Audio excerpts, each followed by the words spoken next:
Understandably, a huge wave of relief has washed over India. The nurses are just a stop away from home from Iraq. The Air India special flight carrying the 46 Indian nurses touched down at Mumbai at about 8:43.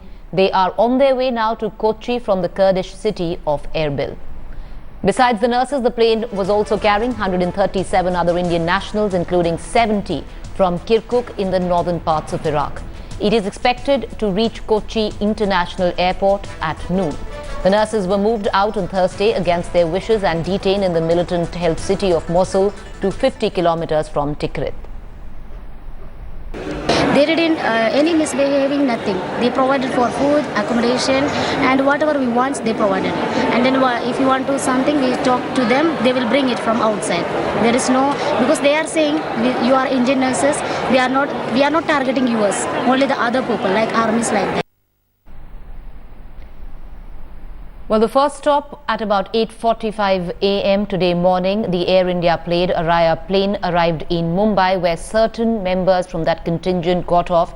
And now, as we speak, the plane is on its way to Kochi, is expected to land at the Kochi airport at about noon, where eager family members have been awaiting the arrival of their loved ones. From about 5 a.m. today morning. The plane was expected to land at about 6:30, but the flight was delayed. I'd like to cut across at this point of time. Amrita Shedge was at the Mumbai airport, and she's been reporting live on the first pit stop of the Air India aircraft from Erbil there. Amrita, have you been able to speak to the members of the contingent who got off in Mumbai?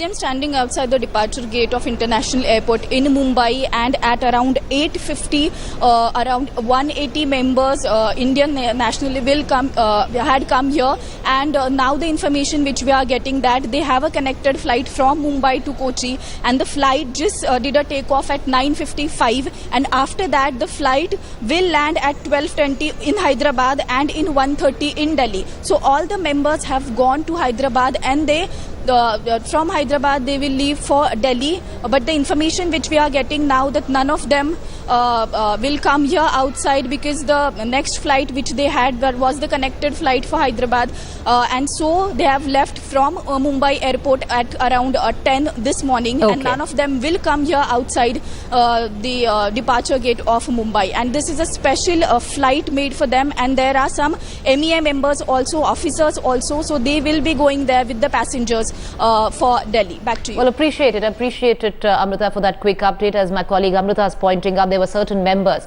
on that aircraft, not just the 46 nurses, but others as well, who were homebound, and most of them have taken their connecting flights to other places in India where they come from. We'll keep tracking details, but what we do know and can confirm for our viewers that the flight is now taken off and is on its way to Kochi, and that would be the homecoming of the nurses. A big relief for the BJP government at the centre that came under fire for allegedly dragging its feet on the issue. Sources say External Affairs Minister Sushma Swaraj was in constant touch with her counterparts in Saudi Arabia, Qatar and UAE to leverage their influence over the Sunni insurgents to seek the release of Indians being held captive. The militants didn't harm the nurses and offered them water and biscuits. This was confirmed by family members of the nurses and MEA officials. However, as nurses head home, there is little information about the fate of 39 Indian workers who were kidnapped by ISIS. The swiftness of the release of the nurses is in sharp contrast to the fate of 39 Indian workers who have been held captive for almost 3 weeks now by ISIS, which continues to run a bloody insurrection to establish a new Islamic caliphate in the Middle East.